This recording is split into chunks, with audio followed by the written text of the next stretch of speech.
often than you go to your own wife or husband. They may not understand the circumstances of what you're being now elected to do. And so sometimes it's a hard conversation to have, and I've seen too many legislators lose best friends over that. Term limits. Okay? Term limits. I've said the words. What does that really mean? Well, term limits, the term limits have changed. A legislator has 12 years that they can serve in one house, or I guess a combined other house, but it's 12 years. And so you see some of the people you met with today. Senator Mendoza, Tony Mendoza, who spoke earlier, and I mentioned him earlier, he served in the Assembly, and now he's serving in the Senate. He falls under what we call the old rules. The old rules means that he could serve up to 6 years in the Assembly and then 8 years in the Senate. He is now finishing he's in his 3rd year in the state Senate. So he only gets another 5 years left. Then his seat in Cerritos, Artesia area is open. And if you're from that area, you should be thinking about running, because that seat's available. That being said, you've got other people, like Cecilia Aguilar-Curry, who was also on the floor. Many of you met her earlier today while you were taking photos. She was elected under the new rules. And the new rules means that she gets to serve 12 years in the Assembly. Now, she was just elected, which means she's going to be able to serve for another 11 years. That puts us well into the late 2020s, right? But while term limits is important, because if you want to think about running for a state assembly or state senate, there's an opportunity for change to come, but it's going to mean you have to take some time, with one caveat. That one caveat's this: redistricting. In 2022, the Independent Commission is going to re-look at all of the population, ethnic breakdown, everything, and they're going to redraw all the seats. And there have been changes by the U.S. Supreme Court in terms of voter rights counties, and so that's going to change how a lot of these seats are going to be redrawn. There's going to be an opportunity, I think, for a lot of people where they're going to put 2 sitting legislators in the same district, and they're going to go at it. And then you're going to have completely open areas where there's no legislator currently residing, and that's going to be an opportunity for a local elected official. So opportunities are coming. It's fascinating. I think right now what you have with the state assembly and the state senate is relatively going to be the same people you're going to have till 2022. Then in 2022, it's going to be a free-for-all.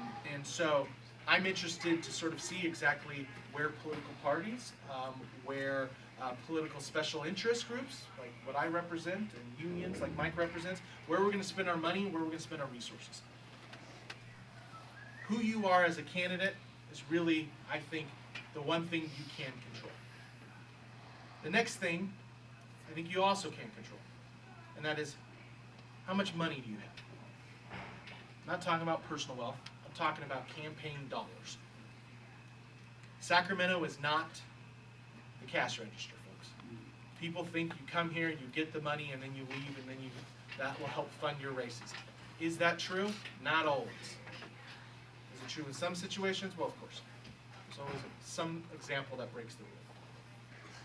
So, my recommendation to you is, if you're running, you want to come to Sacramento after you've built a nice war chest. Now, how much is a nice war chest? If you're running for state assembly, if you don't have $150,000 cash on hand, which means you actually have that liquidity to spend the money, you're not considered serious here in Sacramento. If you raise all that money from outside your district, you're not considered credible. No one's going to give you any money. I talked about relationships. Mike talked about fundraising. I'm going to go back to fundraising. It's the most important thing a candidate can do to show viability in Sacramento. It's how much money do you have, and if that money is raised locally. Nothing is more important, because, as Mike said, nothing shows a demonstration of your community that you are the person they want than writing you a check. Having people spend their own personal money or their corporate money is a major issue. It's a major deal. And then the third piece, and this is the thing that maybe you have a slight control over, I don't think you have a lot of control over. And that is your viability.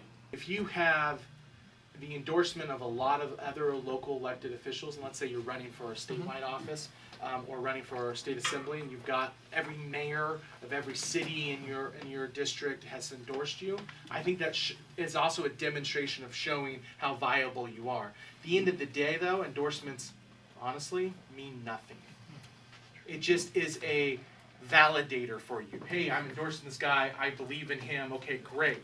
At the end of the day, it's about can you work hard, because people are going to want to make sure when they're giving you money that you're going to work hard, but also that you have the viability in terms of raising the money. I've had and seen great candidates who I want to support, who I think this person would be great. And at the end of the day, they don't have any money to communicate, to spend the money on the earned media, the paid media, the mail, the polls. They just don't have the ability to do those things. E assim, meus amigos, estivemos com a primeira parte de uma cimeira que aconteceu no último mês de junho deste ano de 2017 na capital do estado da Califórnia, em Sacramento, a cimeira da CPAC, ou seja, portanto, a California Portuguese-American Coalition, com o apoio da Fundação Luso-Americana para o Desenvolvimento, a FLAD.